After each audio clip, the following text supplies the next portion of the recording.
তো গাইস পরেশনাথে চলে এসেছি, ট্রেকিং স্টার্ট হয়ে গেছে। হ্যালো গাইস, আমার দিকে বড় ব্লগার গাইস, বড় ব্লগার ওই ছোট ক্যামেরা, সামনে ছোট ব্লগার গাইস। আমরা পরেশনাথ পাহাড়ের অনেকটা ওপরে উঠে পড়েছি। আমার সাথে আছে দেবুদা, পিছনে আসছে অনিন্দ। বাকি আমাদের টিমে আরও 17 জন মতো আছে, কিন্তু তারা আদৌ কোথায় সেটা জানি না। নিচের দিকে আছে, তোমরা ভিউ দেখতে পাচ্ছ।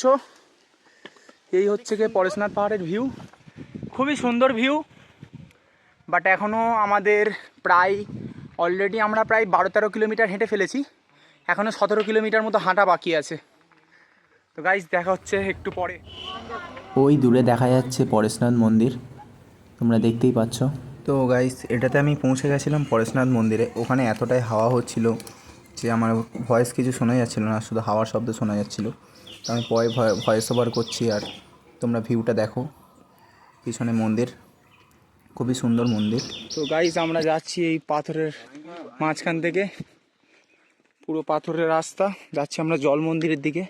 পরেশনাথ ভিজিট করে ওখান থেকে বেরিয়ে এসেছি, খুবই কষ্ট হচ্ছে। অলরেডি আমরা 30 কিলোমিটার হেঁটে ফেলেছি পাহাড়ি রাস্তায়। তো গাইস তোমরা দেখতে পাচ্ছ আমাদের নীলুদা, মানে নীলার দিদার মুনওয়াক, যেটা ছিল ওই দিনের সবচেয়ে আকর্ষণীয় জিনিস।